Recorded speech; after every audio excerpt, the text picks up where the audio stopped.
Most haunted house stories begin with a strange noise, a knock in the night, a creaking floorboard, a shadow glimpsed from the corner of someone's eye. The Great Amherst Mystery is different. It didn't begin with the subtle, creepy things here and there. It began with violence.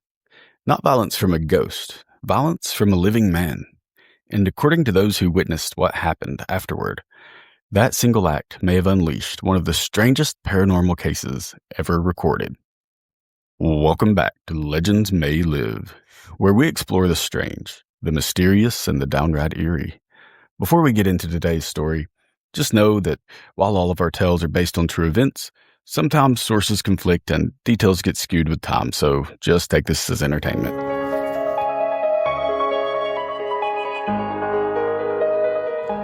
The town of Amherst was not the sort of place where people expected mysteries. In the late 19th century, it was a growing industrial town surrounded by forests, farms, and rolling countryside. Life was generally predictable. People worked, raised families, attended church. The community was pretty close, and most people were quick to share news with neighbors, so rumors traveled especially quickly because there wasn't really much else to talk about. Which is why the strange events that began in the summer of 1878 spread through town so rapidly. The Teed family was among the residents of Amherst, and they lived in a modest home with several relatives all under the same roof. One of those was a young woman named Esther Cox. And one day, Esther experienced something traumatic. A local man named Bob McNeil had become interested in her, and while she was flattered, Esther really didn't feel the same way about him at all. But on August 28th, 1878, McNeil finally convinced her to go on a carriage ride with him. But somewhere along their conversations, possibly even before the ride, it became clear that Esther would never see him as a potential romantic partner. And this had enraged McNeil. He drove the carriage to a remote spot and pulled out a pistol and pointed it at Esther. She could feel her heartbeat in her ears as she's looking at him, wondering what he's going to do to her. And McNeil orders her out of the carriage, and at first she's stunned and terrified, but she resists. Finally, though, he does manage to get her out. But as he does, Esther hears this clacking in the distance getting closer. And at first McNeil ignores it, but soon another wagon comes into view, and Esther makes a mad dash for it. At that, McNeil tucks away his pistol and gets back in the carriage and just kind of rode off, sort of trying to pretend nothing ever happened. Rain began to pour as Esther got into the other wagon. She was still stunned at what happened and didn't really want to talk about it, but she was able to tell them where she lived and make it back home. When she arrived, she was drenched, but other than that, physically all right. However, she was emotionally devastated.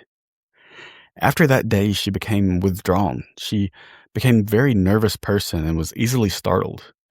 The experience seemed to leave a permanent mark. Weeks after the attack, Esther was sharing a room with her sister, Olive. The night started out pretty ordinary. Esther changed into her nightclothes and laid down in bed, pulling the covers up tight around her. The house was quiet and everyone was asleep when Esther began hearing a faint noise coming from under the bed. She listened closely, and it sounded like scratching, like maybe a mouse trying to dig through the floor. She whispered to her sister, asking if she heard that noise too, to which her sister said, "Yeah, what is that?" And they both continued listening, and it started getting louder and louder until the sound filled the whole room. And suddenly, the bed began violently shaking. And the two women were terrified. They leapt out of bed and scrambled to light their lamp, and when they did, they began looking all around the room, just trying to figure out what happened. But there was nothing there. No animal or intruder, and the shaking stopped as abruptly as it began. And so the sisters kind of tried to calm themselves down, and they eventually convinced themselves that it had been some strange but harmless occurrence. They didn't know what it was, but they were okay, so they just kind of laid back down and went to sleep, hoping nothing else would happen. A few days later, Esther awoke feeling ill, like very ill. Her family gathered around her bed. afraid that she was having a medical emergency. And as they sat there trying their best to take care of her and be a comfort to her, something started to happen. Something impossible. Esther's body began to swell. Her whole body was inflating. Her skin became flushed, and she started having trouble breathing. And the family's shocked at what they're looking at. They're looking at Esther and each other and just trying to wrap their heads around what's happening. But while they're talking, there's a sudden loud bang. It startled everyone, and they look at Esther like, did that noise come from her? Did her skin burst somehow? But then there's another loud bang, and another. The noises appeared to come from inside the walls themselves, and the entire room shook. Pictures rattled on the wall, furniture vibrated, but for all the force of whatever this was, nobody could figure out exactly where it was coming from. And the sounds continued throughout the night. Some compared them to hammer blows, and others described them like gunshots, but either way, every attempt to locate the source failed. Word of Esther's illness eventually reached a local physician, a man named Dr. Carit. He was asked to examine her, and when he arrived, he began evaluating Esther's condition. He checks her heartbeat and listens to her breathing. He checks out her skin, the flush, swelling, and he's going through the motions when a loud noise erupted from inside the room, almost startling him off of his feet. And the doctor searched for the source, but he couldn't pin it down. He couldn't tell just where it was coming from, but it did sound like it was in the walls. And moments later, another bang echoed through the house. And then another. The sound seemed to move, as though something invisible was sort of traveling through the walls. The doctor watched as a piece of plaster from the ceiling broke and fell. And he finished up his examination as quickly as he could, but he did leave without finding any medical explanation for what was going on with Esther. News traveled quickly in a small town, especially when it's something as strange as this. And soon neighbors began visiting the house. Some came out of concern, but others came out of just curiosity. Many arrived thinking it was some sort of hoax, and they kind of just wanted to figure it out. And they thought those strange stories kind of have a way of growing larger with each retelling, so most of this is probably just exaggeration. But many of them left shaken. Not only did they hear the banging and the various knocks, they felt the rumble of the walls and floorboards. The house slowly transformed into a local attraction where ordinary citizens gathered in hopes of witnessing something impossible. By the fall of 1878, the strange events surrounding Esther Cox had become the talk of Amherst. People discussed the case in shops. They whispered about it after church. Workers talked about it in factories and along the railroad. Some were convinced a supernatural force was haunting the young woman, while others believed she was faking the whole thing. But nearly everyone agreed on one thing. Something really strange was happening. The problem was that the disturbances no longer seemed confined to Esther's bedroom. They were spreading, and according to witnesses, they were becoming increasingly aggressive. At first, the noises had been limited to the house. Loud bangs, unexpected thuds, but now people claimed that the phenomenon followed Esther wherever she went. If she visited a neighbor's house, the noises appeared there. If she spent time with relatives, those strange events happened there. And the pattern began to terrify her family because it suggested that the house wasn't haunted, Esther was. Some witnesses swore that they heard sharp knocks that seemed to answer questions. 1 knock for yes, 2 knocks for no. At times, the sound appeared intelligent and purposeful, as though something unseen was listening and responding. Whether that was actually happening or whether frightened witnesses were interpreting random sounds as communication is pretty hard to say, but the reports continued, and they became harder to dismiss. Soon the activity escalated beyond strange noises. Objects began moving on their own. Visitors would see household items just launched across the rooms. Furniture slid across the floor. On a few occasions, something was thrown by whatever this was, would change direction midair. A couple of times, things were flung hard enough that they struck the walls with enough force to leave dents. The incidents occurred so frequently that many visitors began entering the home just expecting to see something happen. Then came one of the most famous incidents in the entire case. A loud scraping sound suddenly echoed through a room. A visitor standing nearby turned toward the wall to see if they could tell what it was, like where it was coming from. And slowly, they saw the words beginning to appear on the plaster, like an invisible hand was writing them. And the message said, "Esther Cox, you are mine to kill." The words remained visible long enough for multiple people to see them. And needless to say, the message terrified everyone there. And the story spread like wildfire through Amherst, with fear coming with it. The most disturbing reports involved direct assaults on Esther herself. She was repeatedly attacked by an invisible force. Pins appeared in strange places, like they were traps set for her. Things would fly across the room and hit her at random. She was scratched, poked, hit. On several occasions, family and friends watched her being physically pulled or shoved without anyone touching her. At times, Esther screamed in pain while the family members just searched frantically for an attacker that they couldn't see. The accounts became increasingly dramatic and increasingly difficult to verify. And the case may have faded into local folklore if not for one man. His name was Walter Hubble. Walter Hubble was not a scientist, a priest, or even a doctor. He was an actor and an amateur investigator with just this deep interest in unusual phenomenon. And when he heard about Esther's case, he traveled to Amherst to see it for himself. At first, he expected everything that he had heard was just drastically over-exaggerated, maybe even outright fraud. But what he found fascinated him.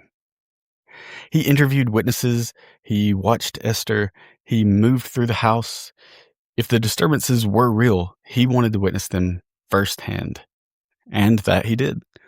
The knocks happened very frequently, and Hubble investigated, but much like everyone else, he couldn't find a source.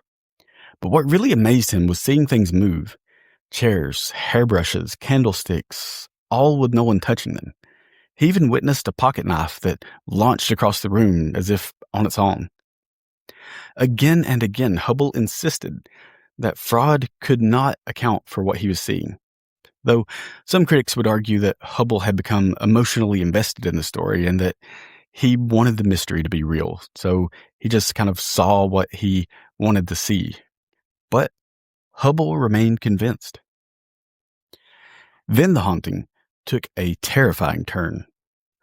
Small fires began appearing under mysterious circumstances, like a dress hanging in a room suddenly ignited, a piece of cloth burst into flames. Random things throughout the house would just spontaneously catch fire. These incidents terrified the family. Unlike knocks and moving objects, fire could kill everybody. Now the danger felt imminent on top of already being unpredictable. No one knew where the next blaze might start, and no one knew whether they would be able to stop it in time. Eventually, the family reached a conclusion. Whether the disturbances were supernatural or not, Esther appeared to be at the center of them. And maybe distance would help. Maybe a change of environment would end the phenomenon. So arrangements were made for Esther to leave. The hope was simple. Remove Esther from the house and you remove the problem. But if witnesses were correct, the problem wasn't attached to the house at all. It was attached to Esther herself. And wherever she went next, the mystery would follow. By now, Esther Cox's life had been almost unbearable. Wherever she went, stories followed, and people stared and whispered. Some pitied her, others thought she was just looking for attention. A few were convinced she was possessed. And after months of disturbances, the constant attention was taking its toll on her. The family hoped that removing Esther from the home would finally end the nightmare. They hoped that it was connected to the house and not Esther, and that maybe she was just a major target. They hoped that if Esther stayed away long enough, whatever's going on would just begin to leave her alone. They thought maybe a fresh start would solve everything. So Esther left. And at first, the move seemed promising. The activity did seem to lessen. The knocks became less frequent, and the house tensions kind of started to ease. For the first time in months, it looked like the ordeal may finally be ending. With her newly found independence, Esther went to work on a farm nearby, but still far enough to feel the distance from home. And the arrangement seemed ideal. She could earn money and escape the rumors while she worked to rebuild her life. And for a short time, everything was normal. The disturbances that had plagued her started to feel distant, like a bad memory that's finally beginning to fade. But then one afternoon, something happened that would change the course of the entire case. A fire suddenly broke out inside the farmhouse. It was discovered before it could consume the structure, but it was still alarming enough to trigger immediate suspicion. People remembered the stories from Amherst and the weird incidents and the unexplained fires, along with the rumors that surrounded Esther. And now another fire had appeared where she happened to be living. For some, the connection seemed obvious, like too obvious. Authorities were notified, and they began asking questions. Before long, attention turned toward Esther herself. For nearly a year, Esther had been portrayed as the victim of some invisible force, the young woman trapped in the center of a mystery she could not control. But now that image began to shift. Suddenly, the skeptics seemed a little bit more reasonable. People started asking uncomfortable questions, like, what if the disturbances weren't supernatural? What if someone had been causing them? And if that were true, who stood at the center of every reported event?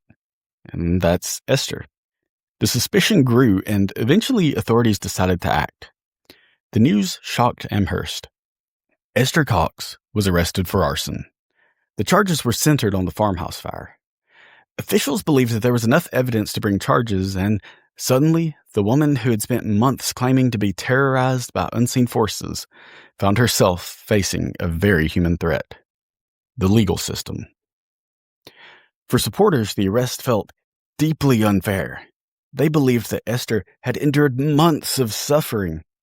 They pointed to the witnesses, the doctor, the neighbors, the family, Walter Hubble, all the people who claimed to have seen inexplicable events. How could one young lady possibly orchestrate all of that? But the skeptics believed that the haunting had been exaggerated from the start, and maybe the fires were exactly what they appeared to be, just destruction perpetrated by a troubled woman seeking attention or sympathy. When the case reached court, the town was captivated. By now, Esther's name was known throughout the region. The proceedings attracted enormous interest, yet despite the sensational nature of the haunting allegations, the trial itself focused on a much simpler question. Did Esther deliberately start the fire? Witnesses testified, arguments were presented, and the debate went back and forth, but eventually a verdict was reached. Esther was convicted and sentenced to 4 months in jail. For believers in the haunting, the outcome felt like just this horrible injustice. The woman had been tormented all this time only to be sent to jail for something she didn't do. For skeptics, it was confirmation that the entire thing had been built on deception. Either way, Esther served only a small portion of her sentence before being released. And after her release, the disturbances began fading. One of the strangest aspects of the Great Amherst Mystery is how it ended. There was no dramatic exorcism, no final confrontation or climactic revelation. The activity just fizzled out. The knocks became less and less frequent. The fires stopped. There were no more objects thrown around the house. Months passed, then years, and the haunting gradually faded into memory. The extraordinary events that had consumed Amherst seemed to come to an end. Years later, Walter Hubble published the detailed account of the case. The book preserved the testimony of witnesses and his own observations. Without Hubble, the Great Amherst Mystery may have vanished into local folklore. Instead, it became one of the most discussed paranormal cases in Canadian history. His work remains the primary source for much of what we know about the alleged haunting. And that fact introduces another layer of mystery. because so much depends on whether Hubble was a careful observer or an enthusiastic believer who interpreted ordinary events through a supernatural lens. Today's researchers generally divide into several camps. Believers argue that the sheer number of witnesses makes the case difficult to dismiss. They point to the doctors who reported unusual events, visitors, witnesses, and the consistency of many accounts. To them, Amherst represents one of history's strongest poltergeist cases. Others believe Esther deliberately staged at least some of the instances. They note the lack of physical evidence, contradictions in certain reports, and the later arson conviction. From this perspective, the haunting was an elaborate deception that spiraled beyond anyone's control. Perhaps the most intriguing explanation focuses on trauma. Remember where the story began, with violence and fear, with the attempted assault by Bob McNeil. Modern psychologists have noted that many historical poltergeist cases involve individuals experiencing extreme emotional stress. Some researchers believe that Esther's trauma may have contributed to the events, whether consciously or unconsciously. In this interpretation, the haunting becomes less of a ghost story and more of a tragedy. Nearly 150 years later, no one can say with certainty what happened inside the Amherst house. Were objects truly flying across rooms? Did messages really appear on walls?